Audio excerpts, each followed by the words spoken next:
Because that's the other thing. When you say autonomous vehicles, you're not just talking about moving you and me around. We're talking about packages, the first and last mile for public transport. There's just so many opportunities here. Hello and welcome to Minter Dialogue, episode number 332. Today is Sunday the 16th of June 2019, and this interview is with Dr. Mark Rosekind. Mark is the Chief Safety Officer at Zoox, developing the first ground-up, fully autonomous vehicle fleet and the supporting ecosystem required to bring this technology to market. Mark started out his life as a famous sleep researcher at Stanford University, and we met when he was a fellow at Yale teaching my first ever course on sleep. He then worked on sleep and fatigue at NASA, was a president-appointed board member at the National Transportation Safety Board in the US before becoming the top dog at the National Highway Traffic Safety Administration. In this chat with Mark, we talk about the importance of sleep, its academic evolution, and his experience and learnings in the various functions he's held over his hugely fascinating career.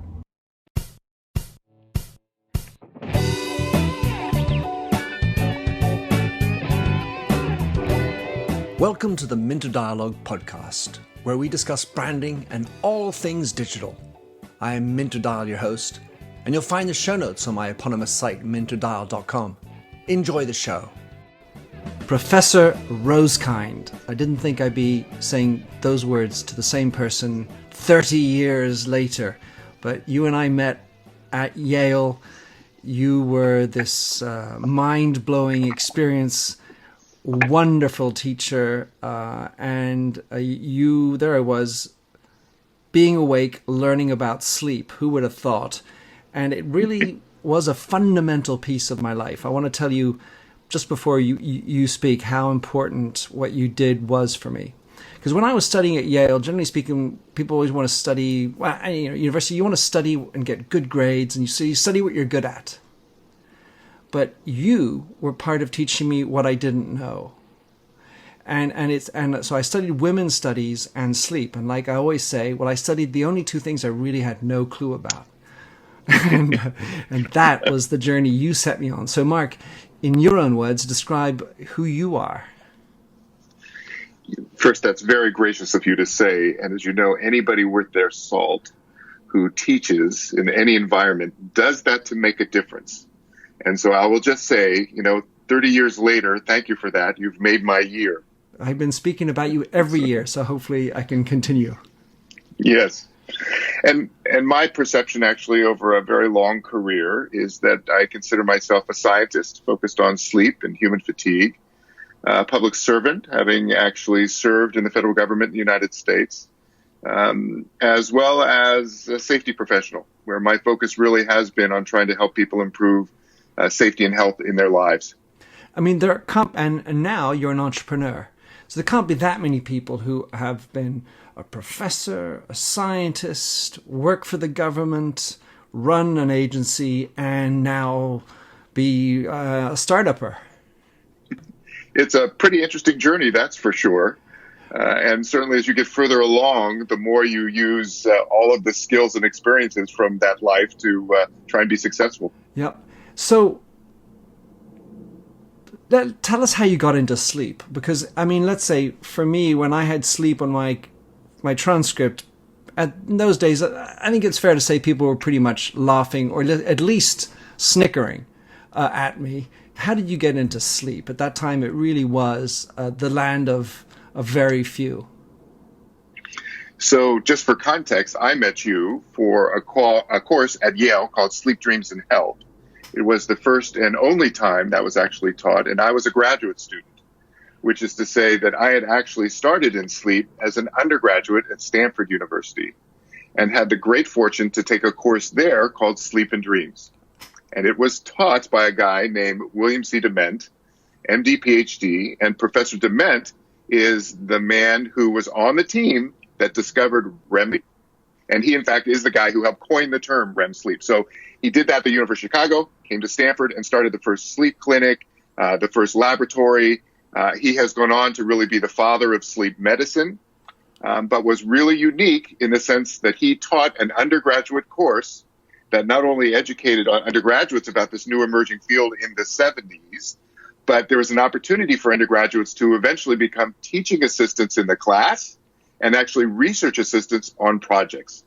And so I started literally as a sophomore at Stanford in the same position you were, going, no one's going to believe I took this class, but he was an amazing professor that clearly changed my life. Yeah, as you termed them, he was the VVFSR, the very famous sleep researcher.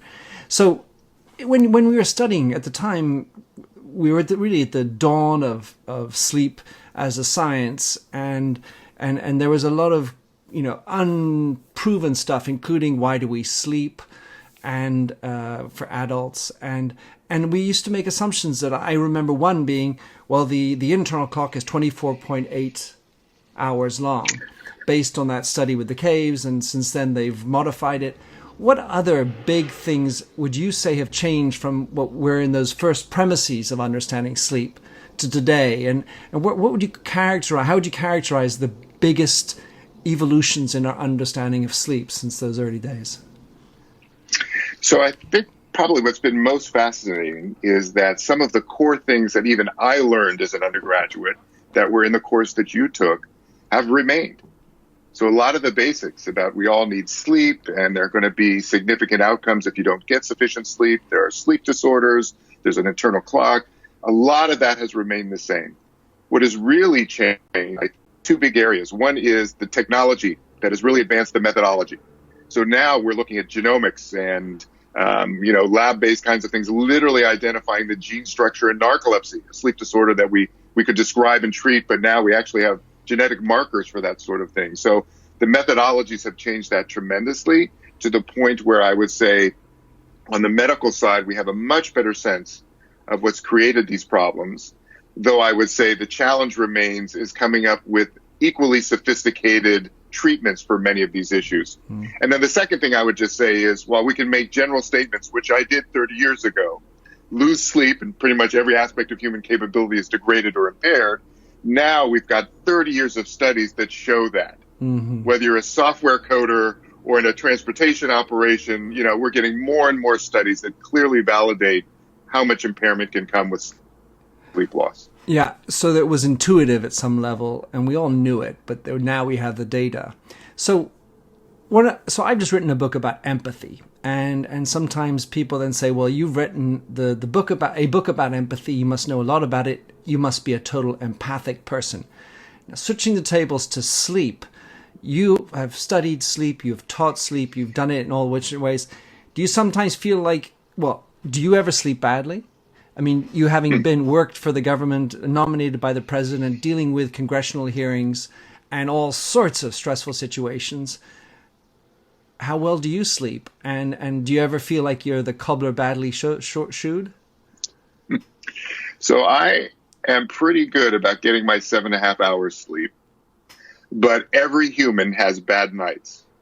And what's interesting about your question is, especially during my NASA years, et cetera, I really talked about jet lag and time travel, all the things and it was interesting because I always said, I can't really show up and talk about how to manage jet lag and then complain about it, And so I really do focus on, absolutely applying what I know.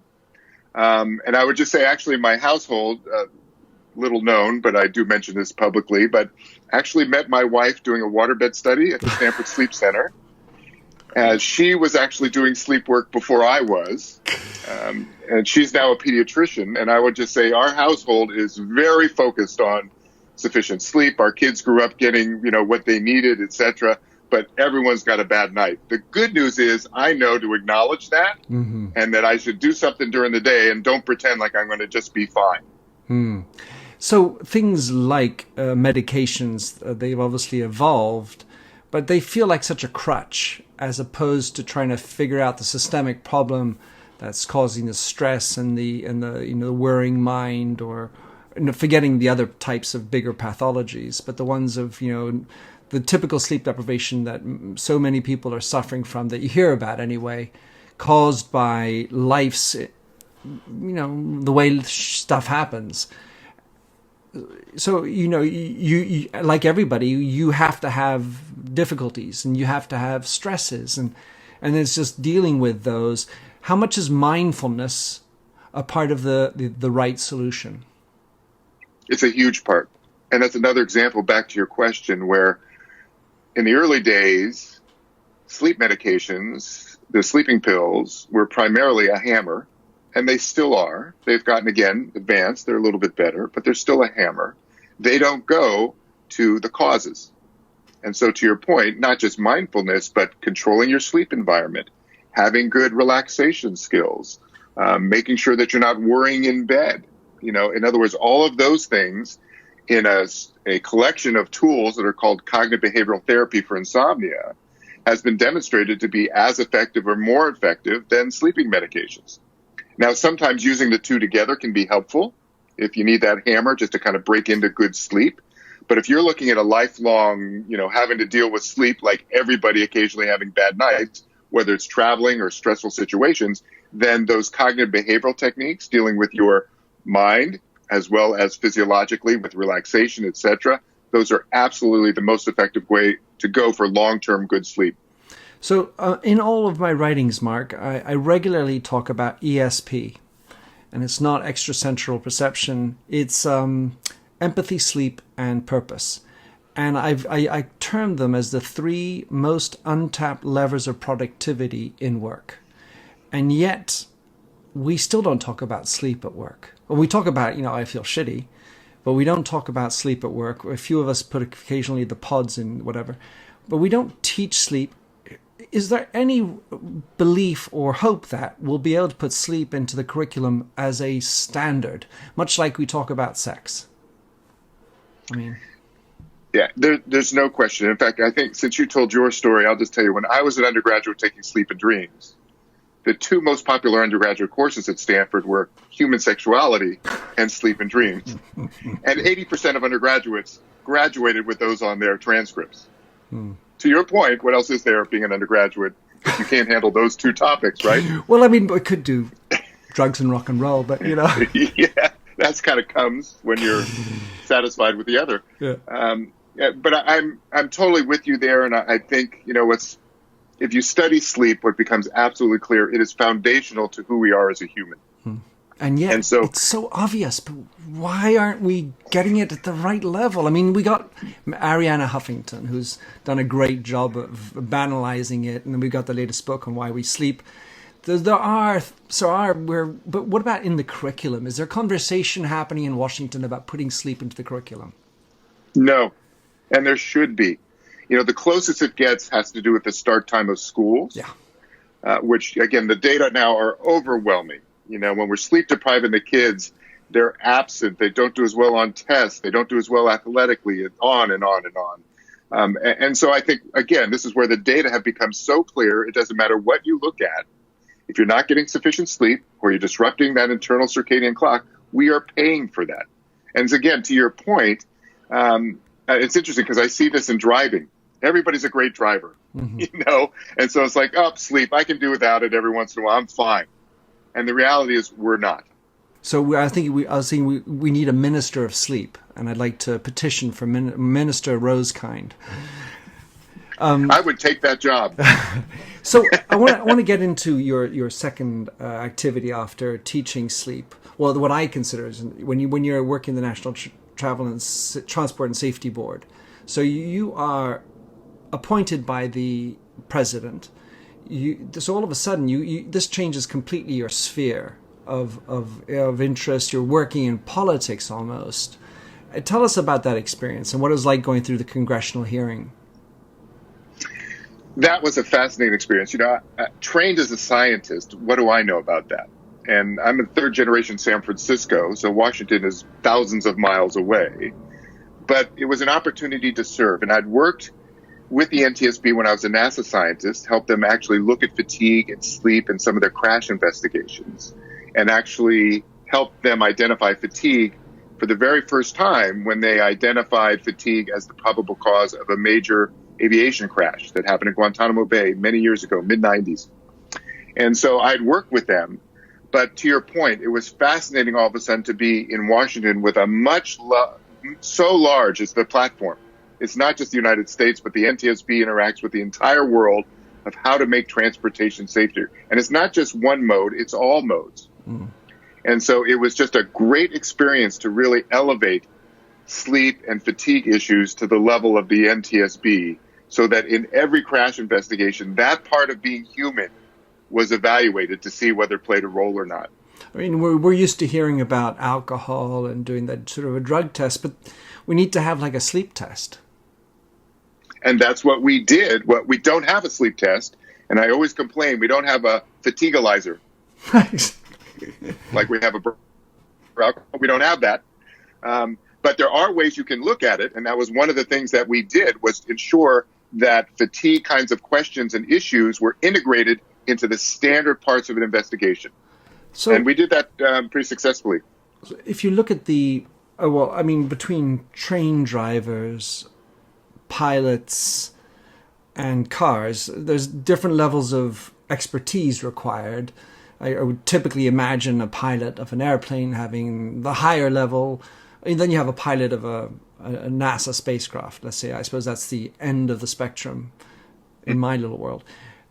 But are there differences in the way you should manage sleep? And how much is sleep the cause of an accident? Because sometimes you might have two compounding factors, bad weather and poor sleep. Which was the one that really created the accident? And talk us through that kind of maze.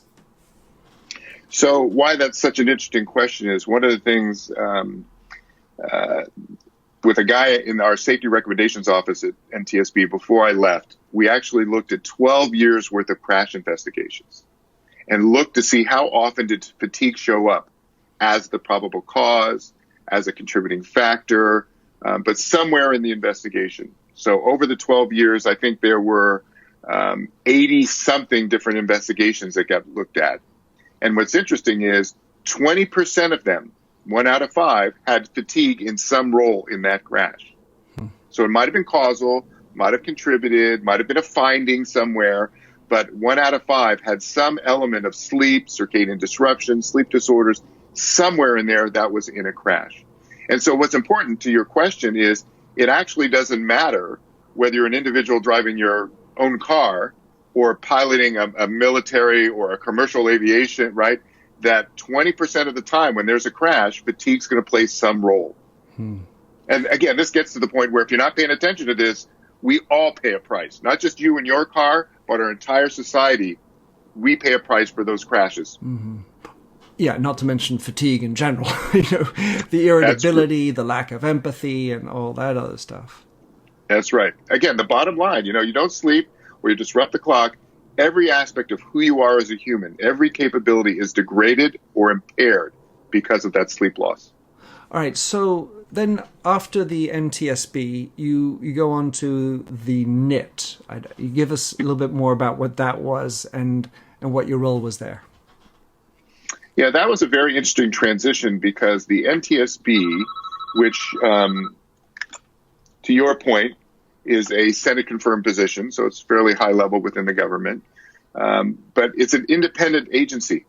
And so you do report to the president as much a part of the administration because you're supposed to operate independently.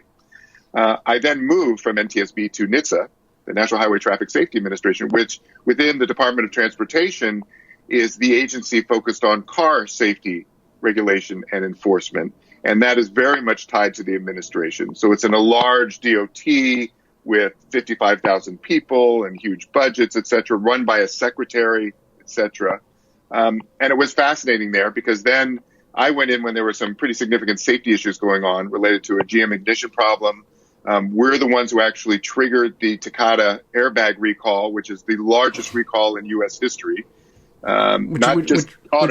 Which created a huge geopolitical situation, scandal. Exactly. That's right. Exactly.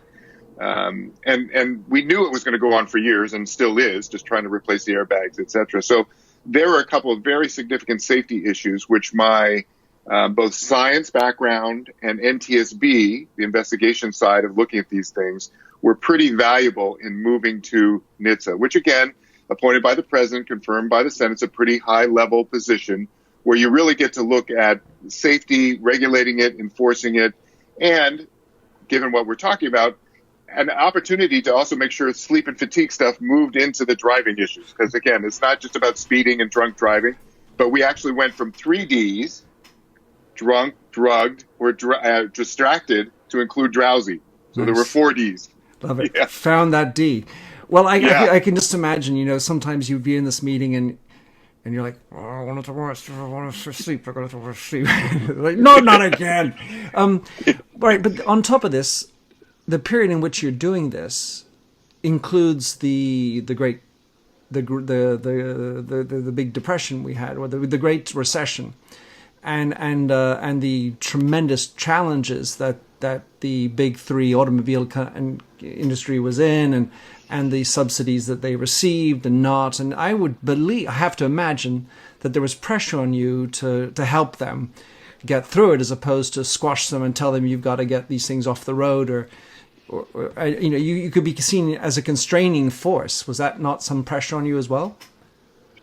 So what you're identifying is the challenges of being a realist, which is, if safety is your priority, if safety is a core value of what you want to see, but all you're hearing is we don't have the money to do X, Y, Z, then part of the challenge, which I think we ended up balancing just right, is how to be an enforcer where needed. You can't lie, you can't cheat, you can't misrepresent, and if you do, there are penalties for that. And at the same time, be willing to collaborate and cooperate and find ways. So, we had, as an example, first ever meeting where we brought in car makers, lobbyists, congressional people, et cetera, and said, so how do we redo the recall system? It's not working. So what are the new ideas that we can actually bring in? Another year, we actually had meetings all over the country saying, how do we go after the behavior part? The distractions and the speeding and the drunk driving. Some of these have been around forever. Some, like distraction, are getting worse. Devices. Yeah, exactly. What can we learn from other areas and apply to this and do it differently? So I would say you've just highlighted what was the biggest challenge. I think remains that, which is how do you make sure that you enforce and really foundationally put safety in place, but do it in the context of what the reality of society and these companies are pursuing at that moment. Right. So the last section of this podcast, Mark, I'd like to talk about is now Mark the Startupper. So you are the Chief Innovation and Safety Officer, and you are right up there with now the gurus in autonomous driving, where you don't need to worry about sleep anymore. Tell us what your latest venture is and where you're sitting in there. So part of my enthusiasm for autonomous vehicles is at NHTSA, one, I made sure everybody knew exactly how many lives were lost in any particular year. So in 2017, the last year we have full data for the United States, 37,133 lives lost on our roadways. And that's 2.4 million people injured and 6.3 million crashes. And NHTSA data, we know 94% of crashes are related to the human, a choice or error that we make. And so if you just think about eliminating the speeding, the drunk driving, the distracted, etc., that's potentially 94% of crashes. Out of 6.3 million, we're talking about eliminating 5.9 million crashes if we get rid of that. Hence my enthusiasm for automating vehicles. So how do we take autonomous vehicles and use those as an opportunity for us to try and eliminate drunk driving, speeding, distraction, etc.? So many lives and injuries for us to be able to save. And so that's why, again, going from a big national policy arena, it's been fascinating to be in a Silicon Valley start engineering and building the next generation of our mobility system. And that's been absolutely tremendous. And just the last two things I'll mention is it's going to take a while. Mm-hmm. We have incredible technology happening now, but a real transition to see the lives saved, et cetera, is going to take 2 to 3 decades at least. And I think we have to keep safety at the foundation of all of that, not just in the saving the lives, but realize anytime you have new technology, it will introduce new risks into the system as well. And so we have to find ways to make sure that we are, again, keeping that balance. But the opportunity is so great as a society, we can't afford not to do this. So Amongst your partners you're going to need to help this happen are the other players, because let's say it's going to take you a while to finally manufacture an autonomous car and service it and run it. In the meantime, you've got others who are doing semi-autonomous stage 3 or stage 4 eventually. I presume you're sort of aiming at stage 5 type of car, fully 100% autonomous, doesn't need oversight, as I would characterize the autonomous car that you're looking at. But in the meantime, you've got, sometimes more or less ethically run autonomous cars, and they're going to be creating the narrative and paving ways with governments and cities in the introduction of them, whether it's buses, lorries, trucks, or cars. So do you have to feel like you need to participate with them in that? And how does that going to work out? Because it surely will have an impact on you. Absolutely. And there's a fascinating dance going on within the industry, is searching out where the collaborations are going to be critical. And part of that is at NHTSA, we put out the first federal automated vehicle policy, which is sort of a foundation for the stuff that's going on now. But to your point, what's interesting is there are needs for questions of common terminology. How do we share safety data? Are there certain kinds of testing that everybody should be looking at? What should new safety metrics look like? What should reporting? There's so many different things. And nobody really knows what's right now. There's so much innovation going on. And so there are companies getting together along with, governments and regulations. And this is at the federal, state, and local level with cities, basically trying to figure out how do we make sure that these are implemented to the benefit of society in a safe way, in ways that are going to really help us, achieve all the benefits and minimize any kind of risks that are involved. But it's a very dynamic environment. And so I'll give you one example is we're now part of a group called PAVE, Partners for AV Education. Because if there's one thing everybody agrees about is people need to get educated about what you just did. So we're level 4, level 5. What's that compared to level 3, et cetera? What's already in vehicles now with all the support systems, et cetera? And so PAVE is really focused on educating consumers and media and policymakers about what this future could look like. Well, for you, having been at NHTSA, where you were, let's say, an important part of every autonomous car maker's lives, because you kind of knew everything at that level. And so Washington, and you're living in San Francisco, dealing with California. And I think of the cannabis industry in this particular case, where you have federal, the federal roots, but would you say that there's a better opportunity to work with California and try to avoid the federal? The slow morass of bureaucracy in Washington, that even if you were part of it, that's the way it is. So how are you trying to navigate that? Would you, without giving away, state secrets, so to speak, but is it something that you feel you should be working on San Francisco mostly, or Nevada, where a lot of stuff is happening, Pittsburgh, or city, statewide, or do you feel you need to be part of the federal thing as well? You really need to do it at all levels. So that means federal, state, and city. And to your point, the federal takes a long time. Everything that I signed into law was literally in that legislative pipeline for 8 to 10 years. So if you start, the federal regulatory process now, by the time it becomes law and it's regulation, anything you're trying to deal with is obsolete, right? And 8 or 10 years from now, the technology is changing so quickly. So that's why right now the feds have laid out a foundation for that, and then looking to see where regulation coming in the future needs to be. At the state level, you have a lot of differences. Places like California that have a lot of structures in place, others that are watching to see what they need, others that are trying to figure out how do we support this, but at the same time protect people as well from a safety perspective. And the cities, I think, which I always like to point out, that's where rubber actually meets the road. And they are really just, I think, struggling in a good way to figure out how do we take full advantage of this, because that's the other thing. When you say autonomous vehicles, you're not just talking about moving you and me around. We're talking about packages, the first and last mile for public transport. There's just so many opportunities here, especially when you start thinking about elderly that may be giving up their keys to their cars, the disability community. There are so many opportunities here. We really need to figure out how to optimize those benefits. And again, the cities are where the rubber is going to meet the road. And I think you need all three of those, the federal level, the state, as well as the city.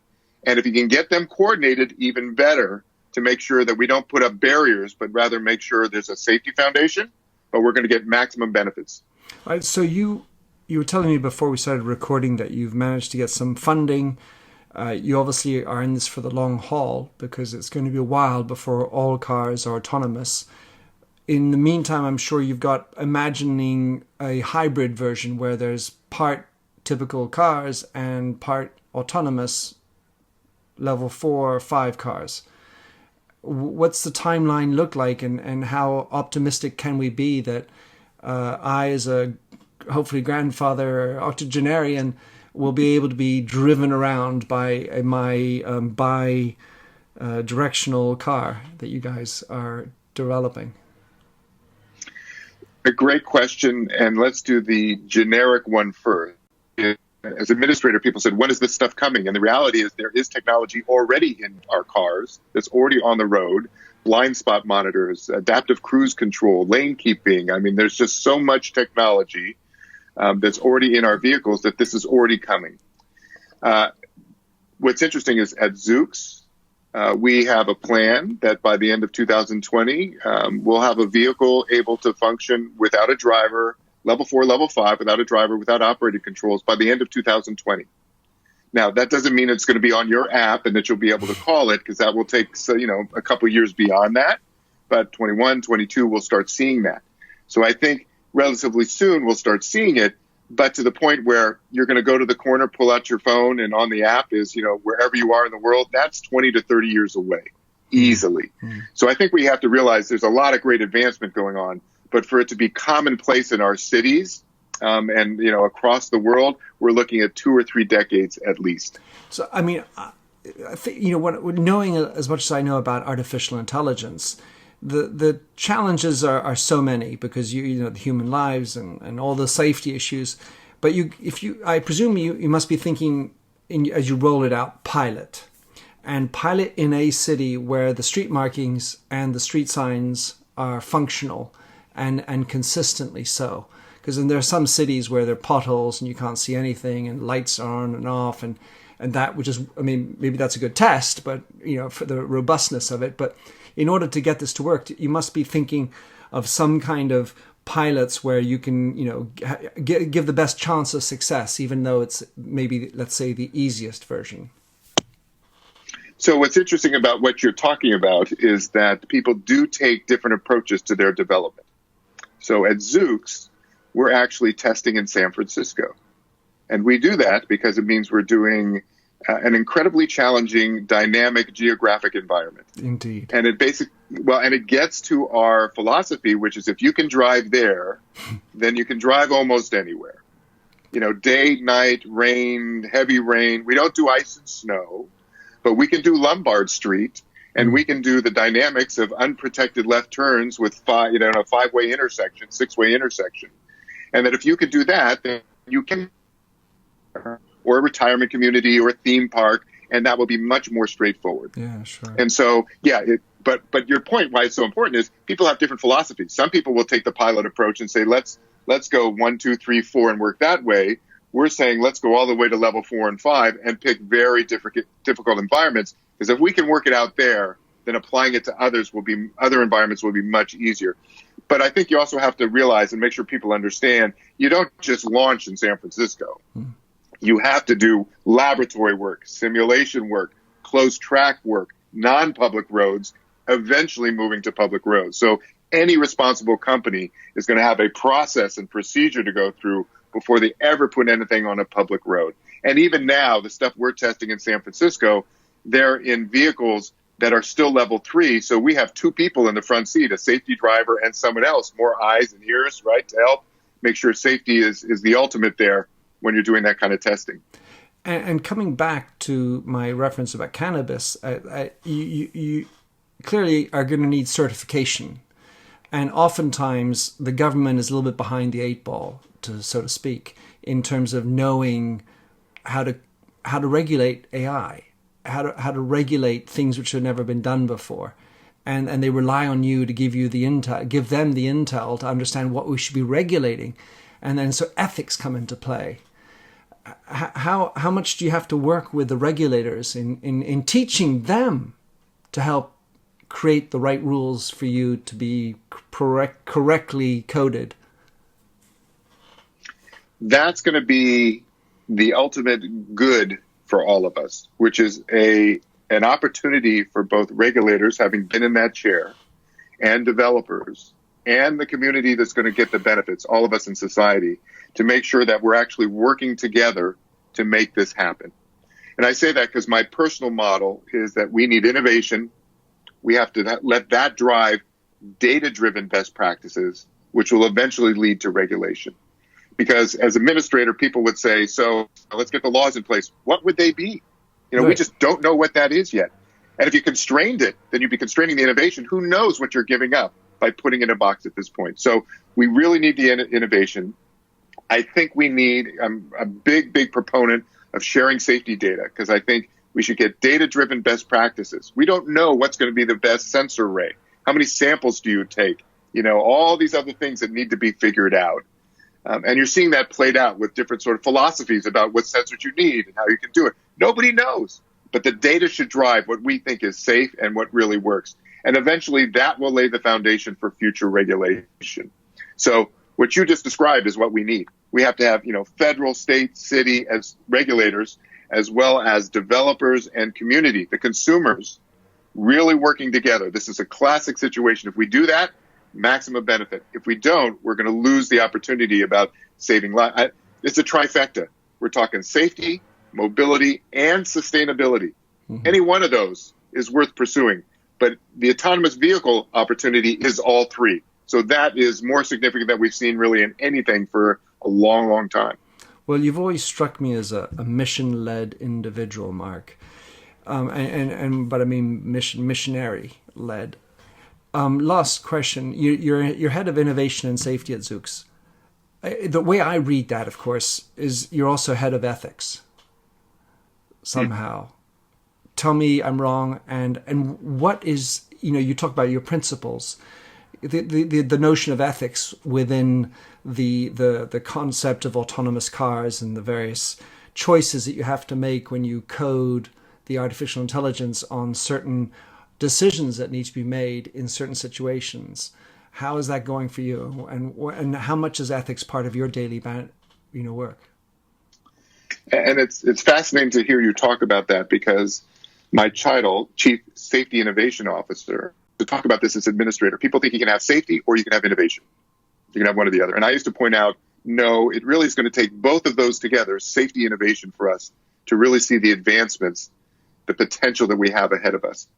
And so that's why we created that, what title do you want, Mark? Here you go. And that's why we created that. And it really emphasizes how the innovations in the safety arena are as critical as the technology and AI innovations that we're working on as well.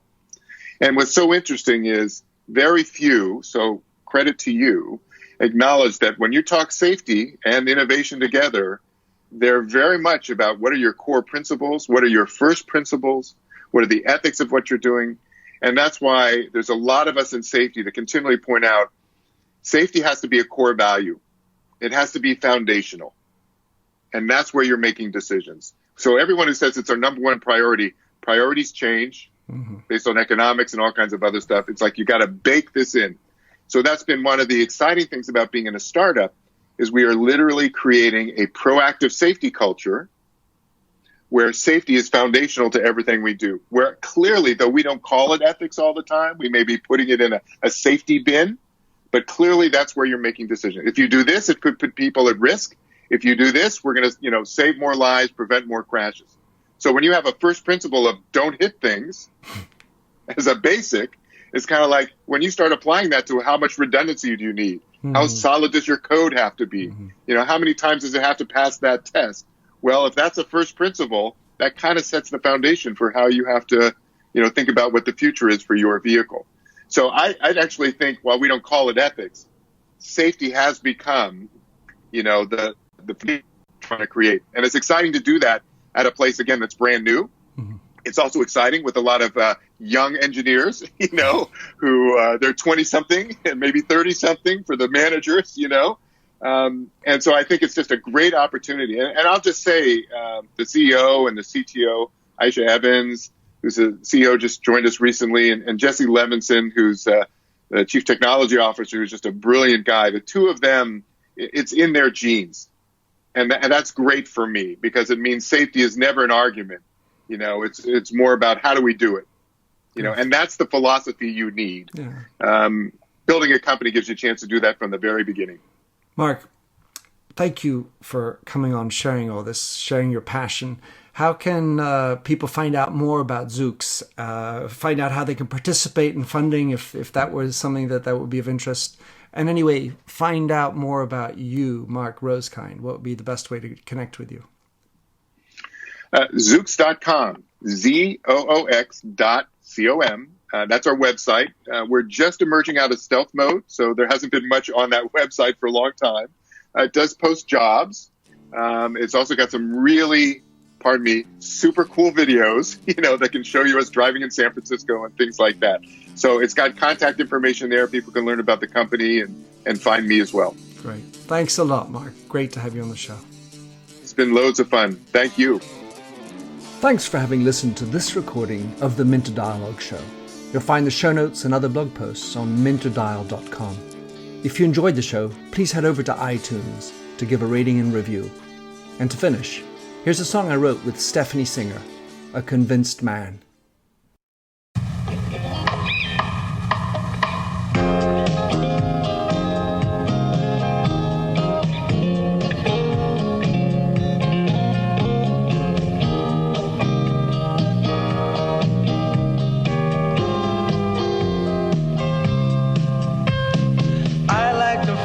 A stranger tucked around me, precipitating the danger. To feel free, trust is the reason. Still, I won't toe the line. I sit here passively, hope for your respect, anticipating the thrill of your intellect. Maybe I tell myself there's no use in me lying. I'm a convinced man, building an urge. I'm a convinced man, to live and die submerged. A convinced man, in the arms of a woman. I'm a convinced man, challenge my fate. I'm a convinced man, competition's innate. A convinced man, in the arms of a woman. Despise revenges and struggle to see. Live for the challenge so life's not incomplete. What's wrong with challenge? I know soon we all die. I like the feel of a stranger tucked around me, precipitating the danger. To feel free, trust in my reason, and let me show you why.